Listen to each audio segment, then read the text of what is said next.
नमस्कार, स्वागत है आपका और मैं हूं आपके साथ पूजा शर्मा। आज हमारी इस खास पेशकश में हम बात करेंगे ऐसे दिव्यांग की जो सिर्फ कमर के बल चल पाता है, जिन चारों ओर से ऐसे परेशानियों घेर रखा है और भीलवाड़ा के जहाजपुर के एक छोटे से गांव के रहने वाले इस दिव्यांग ने जिला कलेक्ट्रेट जाकर न्याय की गुहार भी लगाई, लेकिन इस दिव्यांग की परेशानी कम नहीं हुई। कलेक्टर की 30 सीढ़ियां कमर के बल चढ़कर ये दिव्यांग मदद मांगने पहुंचा, लेकिन इसे मिला सिर्फ और सिर्फ आश्वासन। न्याय की उम्मीद लगाए बैठे इस दिव्यांग के जहन में बस एक ही सवाल है कि आखिर कब खत्म होगा दिव्यांगों का दर्द।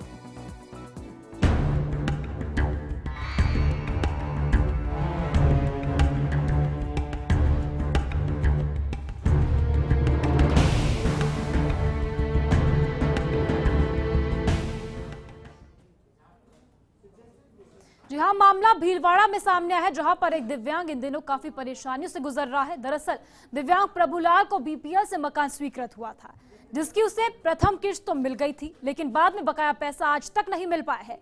जिसके बाद प्रभुलाल ने ग्राम पंचायत में इसकी फरियाद लगाई, लेकिन कोई सुनवाई नहीं हुई, जिससे परेशान होकर दिव्यांग प्रभुलाल हिम्मत करके जिले के अंतिम छोर जहाजपुर पंचायत समिति के तसवारिया बावड़ी गांव से जैसे तैसे जिला कलेक्ट्रेट कार्यालय पहुंचा और जिला कलेक्ट्रेट कार्यालय की करीब 30 सीढ़ियां चढ़कर जिला कलेक्टर को अपनी फरियाद यहां पर सुनाई गई। तो आश्वासन यहां पर कलेक्टर ने दिया, लेकिन कब तक इसकी सुनवाई होगी, कार्रवाई कब तक की जाएगी, ये अभी तक कुछ भी पता नहीं है। मामला भीलवाड़ा में सामने आया है, जहां पर तस्वीरों में भी आप देख सकते हैं, जहां शरीर से पूरी तरह से लाचार, अपने पैरों से पूरी तरह से लाचार इस दिव्यांग ने 30 सीढ़ियां यहां पर चढ़ी। उसके बाद ये फरियाद लेकर कलेक्ट्रेट पर पहुंचा था, जहां कलेक्टर से अपनी पीड़ा भी इस दिव्यांग ने सुनाई थी। तो आपको बता दें, बीपीएल परिवार के तहत इसे एक मकान अलॉट हुआ था। मकान यहां पर बनाने की स्वीकृति दी गई थी। पहली किस्त यहां पर मकान की मिल गई बनाने के लिए, लेकिन अभी तक उसके बाद दूसरी किस्त का कोई ठिकाना नहीं है। बकाया पैसा इसे नहीं मिल पा रहा है। मदद की गुहार लगाने ये कलेक्ट्रेट पहुंचा था। तस्वीरों में आप देख सकते हैं, जहां पर ये दिव्यांग परेशानियों से जूझता हुआ किस तरह से सीढ़ियां चढ़ता हुआ नजर आ रहा है। कमर के बल ये 30 सीढ़ियां पार कर इस दौरान कलेक्टर को अपनी गुहार लगाने यहां पर पहुंचा, न्याय की मदद मांगने के लिए कलेक्टर के पास पहुंचा।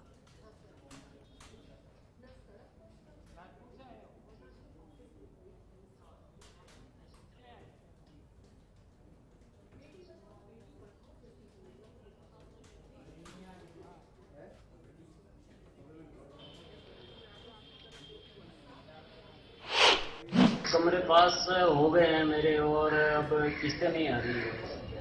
अच्छा, मकान कर जी जी जी। अच्छा, किस योजना में लिए थे? वो बीपीएल वाला है ना, उसमें।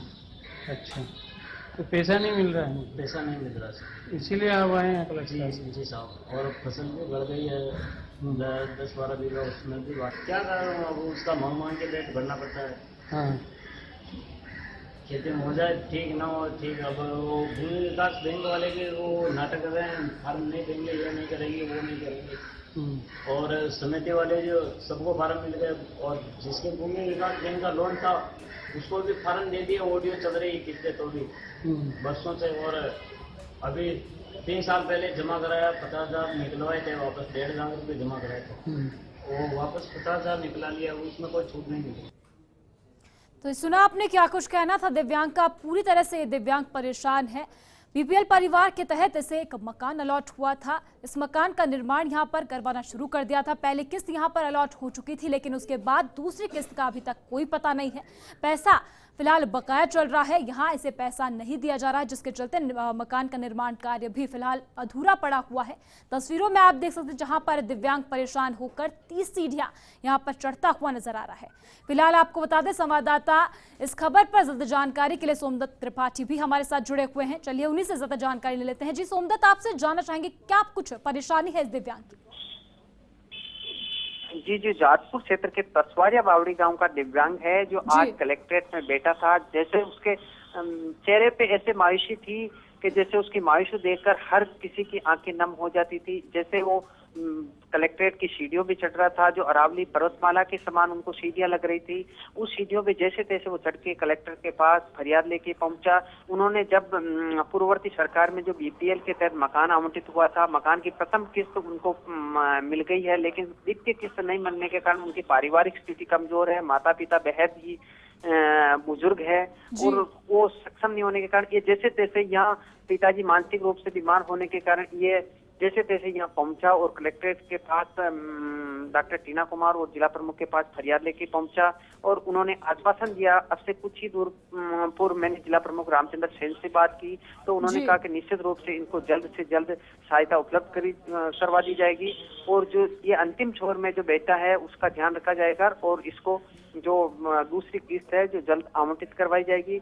लेकिन इतना समय बीत जाने के बाद भी इनको जो राशि नहीं मिलने के कारण इसको आज इतनी पीड़ा झेल कर यहाँ कलेक्ट्रेट पे पहुंचना पड़ा। जी वही सोमदत्त आश्वासन यहाँ पर कलेक्टर द्वारा दे दिया गया था, लेकिन फिलहाल ताजा परिस्थितियों को देखते हुए क्या कुछ इसे कब तक यहाँ पर अमल में लाया जा सकता है, क्या कुछ यहाँ पर सूचना मिल रही है?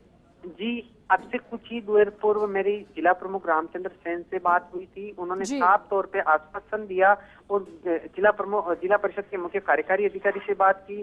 वहीं जो जाजपुर के विकास अधिकारी है रामगोपाल वर्मा, उनसे बात की और उनसे जानकारी ली जा रही है और उन्होंने जिला प्रमुख ने विश्वस्त रूप से आश्वस्त करते हुए कहा कि इसको जल्द ही सहायता 1-2 दिन में ही उपलब्ध करवा दी जाएगी और इनके प्रति वो गंभीर है। जी, तो क्या पहली बार पीड़ित यहाँ पर फरियाद लेकर पहुंचा था या इससे पहले भी ये दिव्यांग यहाँ पर अपनी फरियाद को लेकर पहुंचा? जी, वो इससे पहले ग्राम पंचायत हो चाहे पंचायत समिति हो वहाँ सोमदत्त फिलहाल आपको यहाँ पर रोकना चाहेंगे। जिला प्रमुख रामचंद्र हमारे साथ यहाँ पर जुड़ चुके हैं। जी रामचंद्र जी, आपसे यहाँ पर जानना चाहेंगे, एक यहाँ पर दिव्यांग है जो कि बीपीएल परिवार के तहत इसे मकान यहाँ पर राशि यहाँ पर अलॉट की गई थी, पहली किस्त मिल गई लेकिन इसके बाद इसे किस्त नहीं मिल रही है, ये परेशान हो रहा है, क्या कुछ आपसे यहाँ पर इस मामले में उम्मीद लगाई जाए? हाँ जी, बिल्कुल आप उम्मीद लगा सकते हैं। मैं उस आदमी के लिए बैठा हूँ जो अंतिम और गरीब व्यक्ति है। मुझे आज ही जानकारी मिली और जानकारी मिलने के बाद मैंने तत्काल हमारे सीओ साहब से संपर्क करके उनको बताया और कल ही इसकी पूरी रिपोर्ट हो जाएगी और मैं विश्वास दिलाता हूँ कि मैं बहुत जल्दी इनको दूसरी किस्त दिला दूंगा। जी, वही क्या कुछ कहना था सीईओ साहब का जब उनसे बात की?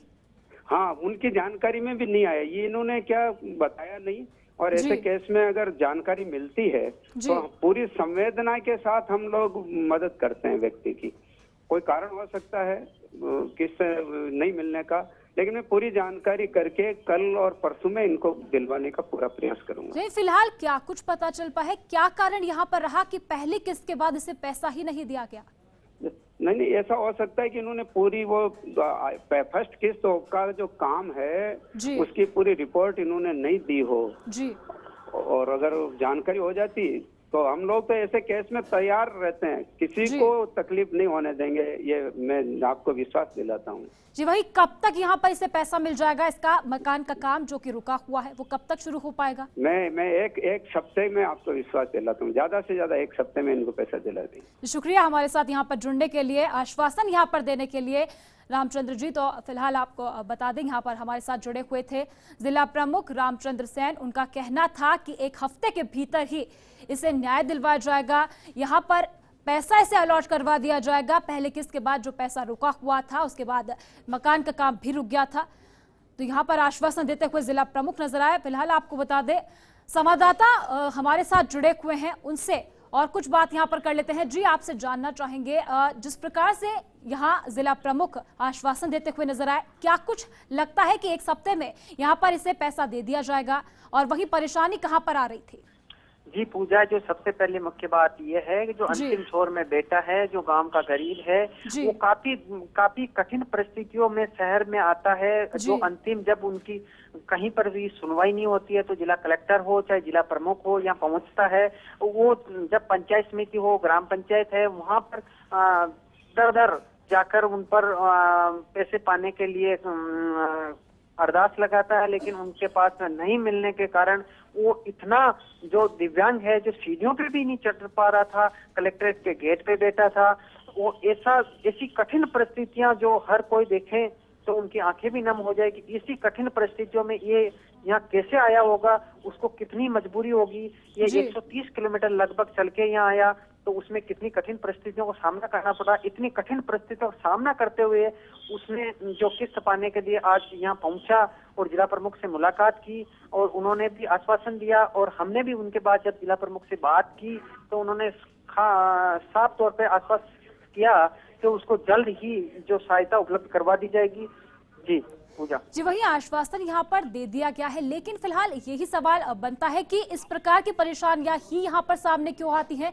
दिव्यांगों का दर्द आप तस्वीरों में देख सकते हैं, किस तरह से ये दिव्यांग सीढ़ियां चढ़कर यहाँ पर अपने यहाँ मदद की आस लगाकर कलेक्टर के पास पहुंच रहा था।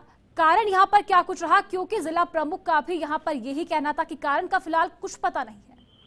जी, अब जब हमने जिला प्रमुख से बात की तो उन्होंने भी इसको कुछ कारण नहीं बताया, लेकिन ये जो तकनीकी खामियां हैं, चाहे उसकी जांच हो, चाहे प्रथम किस्त से पहले उसका मकान का निर्माण का समय हो, वो जो तमाम समय पूरा नहीं होने के कारण किस्त पूरी नहीं मिलना हो, लेकिन ये काफी समय से किस्त नहीं मिलना के कारण आज उसको यहाँ आना पड़ा। जी पूजा जी, शुक्रिया सोमदत्त। यहाँ पर